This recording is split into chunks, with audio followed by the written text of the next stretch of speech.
Hello, this is Kayla Bryson with Dr. Condi's mental skills training course. This is video session 3 of the mental skills training. So I have Eric again with me. And last time we talked about imagery and visualization when we met. What are one or two things that you remember from that discussion? Imagery and visualization, some of my biggest takeaways from that conversation were just the importance of when you have a goal in mind or a result that you would like to attain, like see yourself doing it before you actually do it. Visualize yourself completing that or being that so that you get a sense of what it feels like.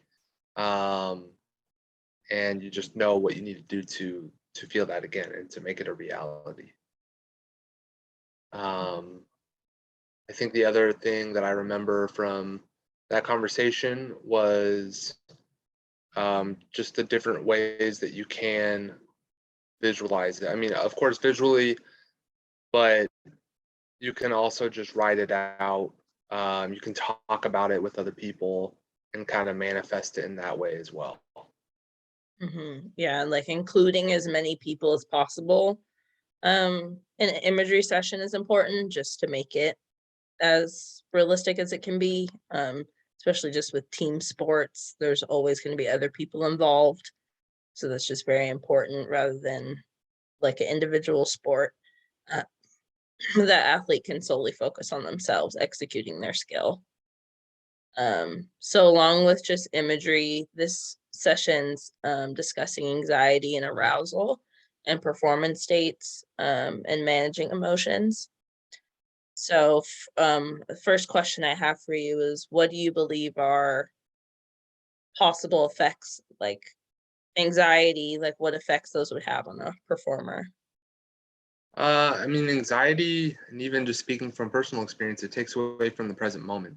And like I've talked about in, I feel like both of our previous conversations, but at least one of them, one of the traits of elite athletes is that they are able to live in the moment and not let a prior mistake ruin the rest of their performance. You know, they look for that next opportunity to redeem themselves and to shine through. So anxiety is just a complete derailment for your visualization and imagery and manifestation of what you want to happen, what the result that you're looking for, because you'll just be caught up in your head and miss the rest of the opportunities. Yeah, and like concepts along with anxiety that in my class that we've discussed a lot is like the functional and dysfunctional arousal, which ties into anxiety. And I'll be discussing the differences between just anxiety, arousal, and stress pretty soon here. And just understanding those differences and knowing that it is okay to be like hyped up during a game, but obviously at the appropriate moments.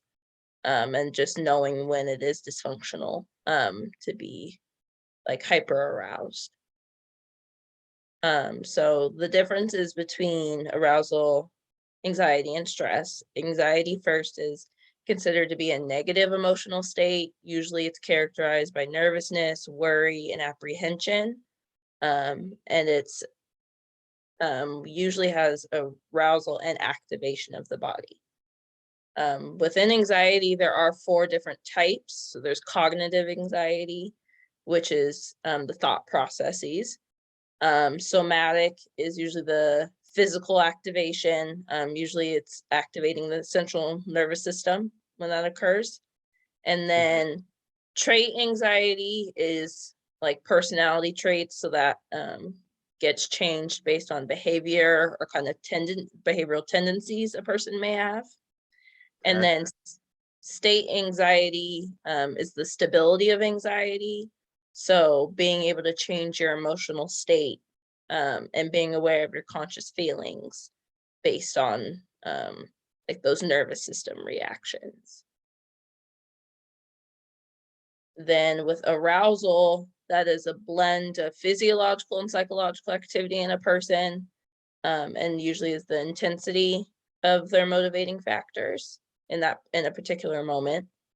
And then the final one with stress, that's the substantial imbalance between a demand, both it could be physical or psychological demand, and then the response that that person has based on the conditions around them. So any like ideas around those or thoughts about those? Um, I kind of feel like even though there are separate, as you pointed out, 4 separate states, or not states, but 4 separate ways that anxiety can present itself, you know, in terms of the individual. I feel like they all, at least once again in my experience, I feel like they all are tied in. Like if you experience anxiety, then most likely, once again, at least for me, they kind of all occur at once. Like one feeds into the other almost. Like the body follows the mind kind of a thing. Yeah, you usually will see them happening simultaneously. But based on the trigger for the anxiety is usually where like the main focus will be with Yeah. that. Or at least where it will start, right? Mm-hmm. Or it potentially spreads. So a few theories based around anxiety. One of them is the inverted U hypothesis. I don't know if you've heard about this, but it's usually a pretty common one. And I'll just show you a diagram here based on that. So with this, it's pretty much stating we have performance state and then the physiological arousal of an individual going across on the bottom. And as performance either is low or increases, then the physiological arousal at the same time will increase. So just seeing how these two work in tandem with one another is usually how anxiety will trigger itself and how it takes its course during a specific moment. Have you ever seen this discussed before, this diagram's used before in sports? No, I haven't. Any? Well, I feel like I've heard the concepts explained, but I've just never seen this diagram. Mm-hmm. Yeah, so this is kind of the visual representation of it. Just kind of give people a better understanding. So the next couple theories that we have, the next one is drive theory. So that is an individual's arousal state. As that increases, performance will increase. And same thing with if the arousal state decreases, then performance will decrease too.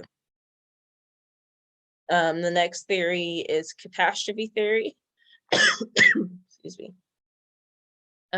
Physiological arousal is related to performance, once again in that inverted U, but this time it's the athlete's not necessarily worried or their cognitive state is low in that instance. It's more of that physiological response.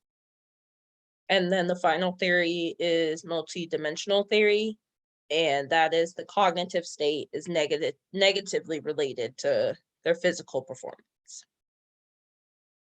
Based on those four, which theory do you think best explains your experiences with anxiety? I think that the diagram you showed is pretty spot on. Just because as it shows, you know, it's a U shape. So as your physiological anxiety increases, once it gets to the highest possible point, your performance comes back down to earth.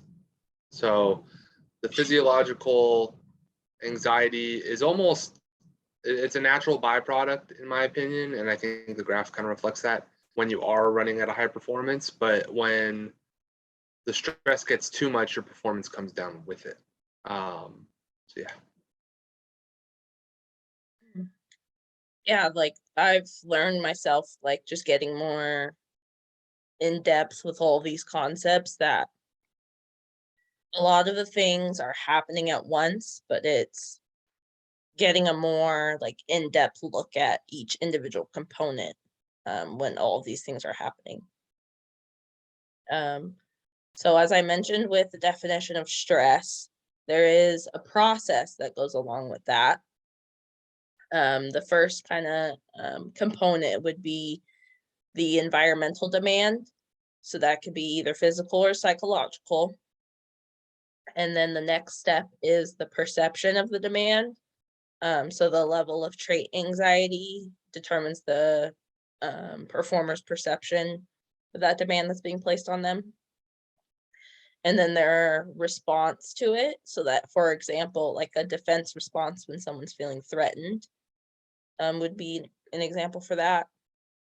And then the behavioral consequence. So not every, but whatever behavioral reaction the athlete has will then complete that whole process. Excuse me. Now a next model that's in place for just arousal in general is an optimal performance state. So it's an IZOF model, which stands for it's IZOF, which is individual zone of proximal development. This just explains the best optimal states when performance occurs. And a few criticisms with it have been that it lacks an explanation of an individual performer's performance, whether that is detrimental or beneficial. And just a lot of these models, like they're not always going to be individualized to an athlete and their specific situation. Sure. But then at the same time, they have to be able to generalize it to multiple situations that may occur to them, because a lot of depending on the sport, you're gonna encounter the same setbacks typically. But then there may be those few that are the first time incidents that they're encountering. Well, I also feel that potentially, my opinion would be that even in the same sport, amongst different positions in that sport, you might have different reactions or different triggers or stressors just based off the job role. Oh yeah, absolutely. Like common recently with the girls I coach, our guards have been getting frustrated with the bigs not being able to get open, and so you have the ball handlers struggling to just dribble around defenders and keep the play going. And then you have bigs who are having issues rebounding, or they may be going up against someone that's stronger and bigger than them. So fighting for that rebound is a lot more difficult. Yeah. That's just kind of on-court situations that they'll encounter. Now, a model to combat against all of these things. Let's see, where is the model that I have here? So the model is a 3A mindfulness model. Show that to here. So this just lists out the steps. So the first A is aware, being aware of what's happening to the athlete. Then the second A is accept what is happening and not having an argument in their head. And I would also add just not having an argument with teammates or just any other people that are around them in that certain situation. And then the third A is action. So leaving the positive and negative judgment out of it and just telling their mind to stop it and get the next best action. Now, the steps that go along with each of these: awareness, breathing is a common exercise. That alone kind of triggers the entire body to get itself to calm down with breathing exercises. Non-judgmental awareness, that could be just someone not continuing to think about the bad action that they had and just move on to the next one. Like, it's okay, they're human, they're allowed to make mistakes. Sensations in the body, a lot of the time it could be an increase in heart rate, sweaty hands commonly, issues breathing. Then the last component of this is their thoughts in their mind, that they recognize that they are only thinking something and that that thought can be easily changed. It's not going to stay stagnant. Now with acceptance, just positive affirmations to themselves, making sure that their emotions and sensations agree with each other, and understanding maybe the names that they have for the emotions that they're feeling, and thought switching. And I would also add thought stoppage, because there can be times when someone's just going through a roller coaster of negative thoughts, and Yeah. have be able to have like a cue word or something to be able to stop those. And then with action, as we talked about, breathing, um, and giving their sensations like labels. With the green, saying strong, quick energy, moving arms, focusing on breathing, and then thoughts as well. A green light. Um, anything to add or thoughts on this model here? Yeah, absolutely. As I mentioned, I've got plenty of experience in athletics and outside of athletics with anxiety, both with people around me and just my own self.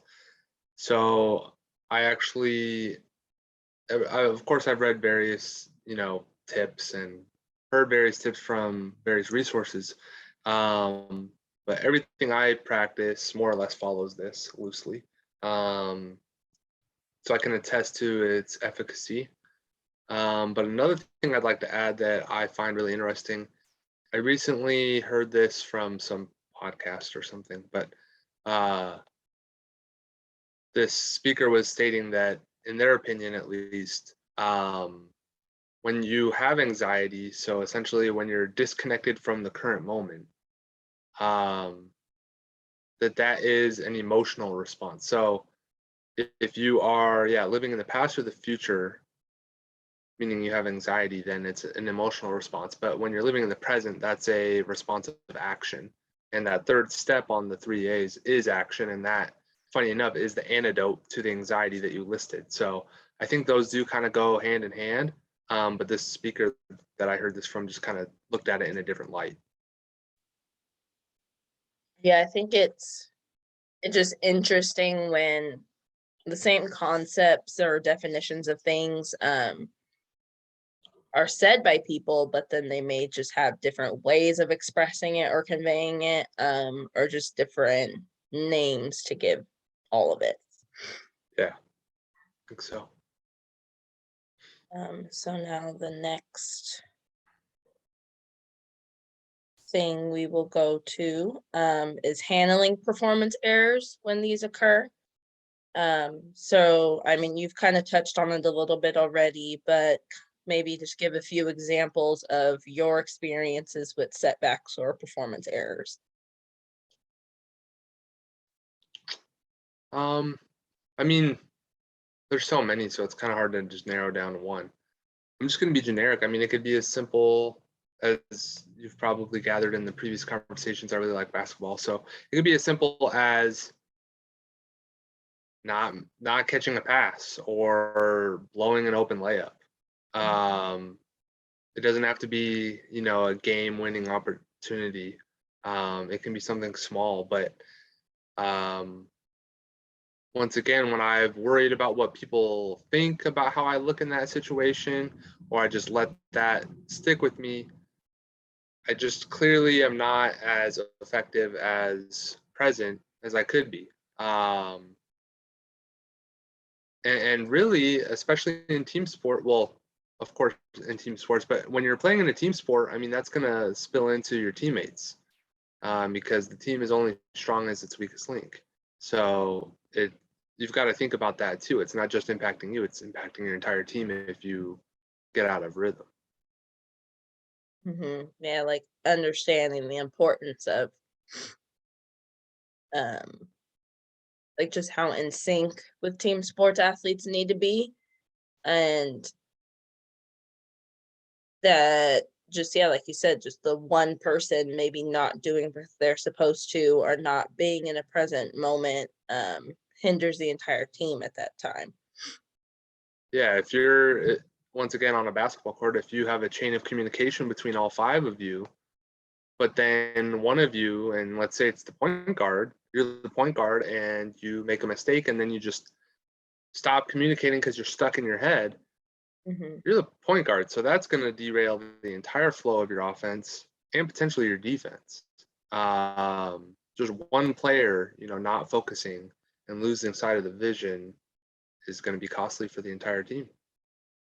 Yeah, and even how you mentioned the offense and defense, like with defense especially, like if someone is lacking on their rotation or their spot and then someone is left open, and that continues to happen, and then it's just, yeah, their game, no flow is being able to be gained, just like on either side of the floor.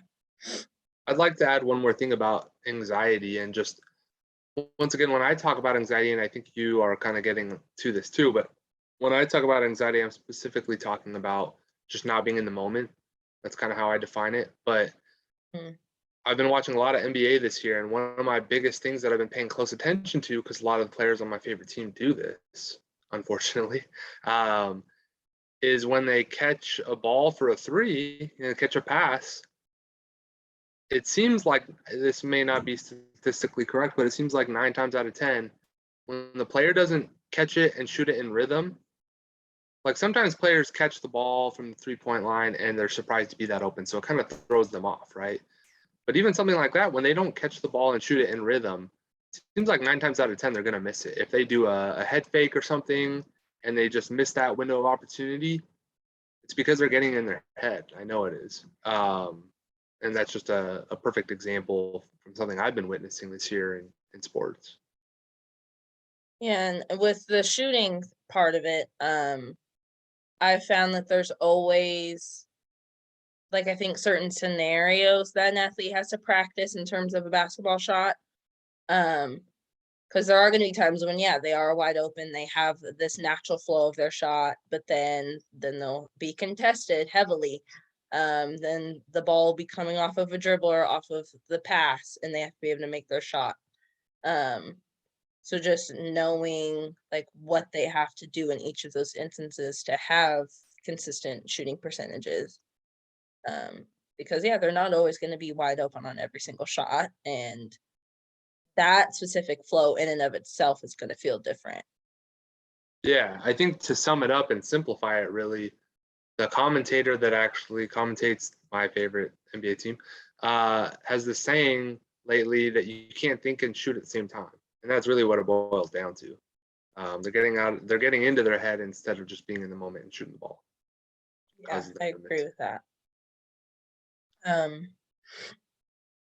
Now, yeah, when I asked you about just your setbacks and errors, the arousal and activation parts of it, increases in athletes' performance errors and worry when they're dwelling on a future outcome or future mistake, because they're afraid of doing it again based on previous actions.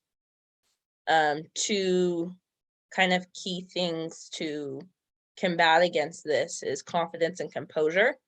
They are positive assets that free an athlete to feel their best, be their best, perform their best, and interact more freely and positively with anyone that they encounter. Coping strategies, as I touched on a little earlier, they need to be adaptable and generalized in a sense to each situation that someone encounters, because you're not going to excuse me, you're not going to be able to have the same response to every single setback that you encounter, or be able to say, oh, I'm going to do this when this happens every single time, because say if it does involve another person, that's not going to necessarily be the same person every single time that you encounter the issue. Yeah. A consistent and repeatable model for performance errors is progressive relaxation. This is the tensing and relaxing of specific muscles. Progressively, you start with one muscle group. So that could easily be maybe like your hands or arms first. And then it'll make its way into the legs. Starting with that one, and then next it'll progressively go into all the muscle groups being relaxed. Someone that's first starting out with this, it could take as long as 30 minutes for them to kind of understand and do this with their body, but the goal is to eventually be able to do it while competing in a game, and being able to switch from I'm upset or angry about a certain situation, get their body in the right moment, and then go on to the next thing. So typically we want that to be able to happen in as little as 20 seconds. To initiate this process, a cue word can be used. Usually this is self-instructional, so someone just telling themselves like relax, breathe. Those are just a few examples. What are some of your own coping strategies that you've used to, against adversity? Adversity or anxiety? Let's say both. Well, first with adversity, I would say, I mean, we keep saying it, but just keep your head in the game. Don't let your mind take over and get the better of you. Don't let your opponent, get the better of you and get in your head and kind of run the show. That's one of the beautiful things about sports, in my opinion, when it comes to just the human, like the hunger that humans have to overcome. When you see those moments of greatness in sports, whether it professional or high school, what have you, when a player wants to win bad enough, they find a way, if they're hungry enough. And that's just a beautiful thing to watch. It's incredible. It's inspiring. So overcoming adversity, if you want to be a good athlete, not even an elite one, you're just looking for that way to win. So that's pretty general, but I think it needs to be said. For anxiety, I would say, back to adversity, actually. I would say that just preparing for the moment. There's someone like a social media influencer, but they have a lot of positive content that I follow. And one of their mantras, if you will, that they talk about a lot is that you don't rise to the occasion, you fall to the level of your training. You hear a lot of times people, rise to the occasion. That's a very common adage, but I don't believe in that. I don't think that's realistic. People buckle under pressure all the time. That's, I think, human instinct. So if you have put in the work, which as an elite athlete, hopefully you are, then you're prepared and you don't have to panic. You're comfortable in uncomfortable situations, which will help you overcome adversity a lot easier. Anyways, back to anxiety. Yeah, I mean, I haven't followed those models to a T that you outlined, but I have loosely, like in my own way. Breathing is definitely a big thing. I've had panic attacks, which is a form of anxiety. And it used to be, kind of scary when I didn't know what it was and when I just didn't know how to deal with it, especially when they come out of nowhere. And I still get them, not as often, but when they do come up, I'm aware now, kind of like one of those first steps in the model to understand, okay, this is a panic attack, just like come to terms with it, accept it. You don't have to worry anymore, right? But then once again, one of my next items is just getting to action, get out of my head, because that's all it is. It's all in your head.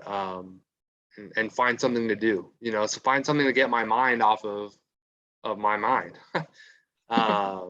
And it works. It doesn't always work right away. Sometimes you kind of have to battle with it, but it works pretty much every time.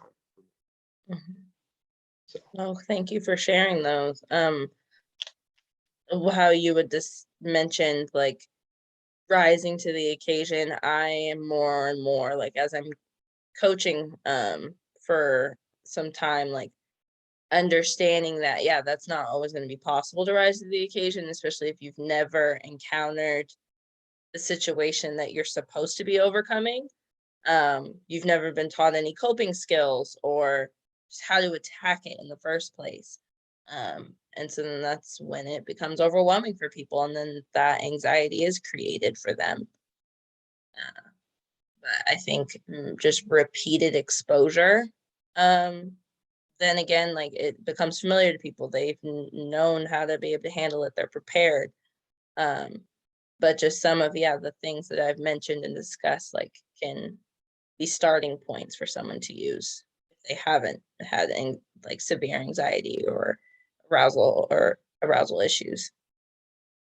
One last, just for like a couple routines that can be used for handling performance errors, are shown here. So after an athlete completes a performance error, the first step would be replay the event and either reinforce or correct the behavior mentally. So I take this as the next time they see themselves doing it, it's being done the right way. Then fix the error by pre-playing the next opportunity. So kind of going along with that, like the next time they see it in their mind, it'll be done correctly. And then the last step is return to the moment and be ready for the next play. So bring themselves back to where they're at physically and be able to execute their next play that's required of them.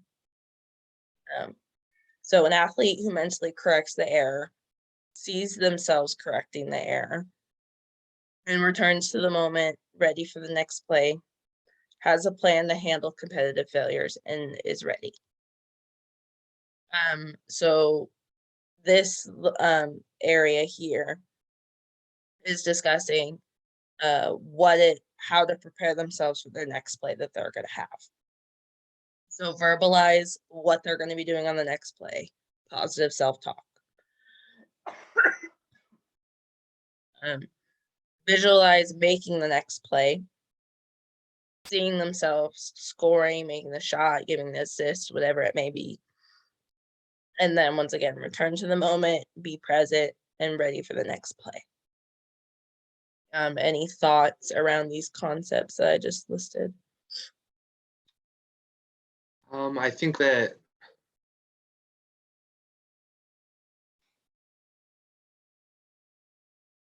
I think like the expression, I forget exactly how it goes, but essentially it takes more muscles to frown than it does to smile. For some reason that comes to mind when I'm looking at use positive self-talk. Especially if you're, once again, in the team environment, if you're verbally, out loud, beating yourself up, that's going to spill over. Not only are your opponents going to be able to sniff that out and hear it, and that's going to give them an upper hand because they know you're frustrated and not focused, but your whole team hears it and it's going to discourage them. And it just makes you look like you don't know what you're doing. So yeah, that's a takeaway or an insight. Let's see. Yeah, everything else we've kind of already discussed in multiple ways. So. So out of our entire discussion tonight, what are kind of a couple things that you'll kind of take with you into the future to help yourself with anxiety?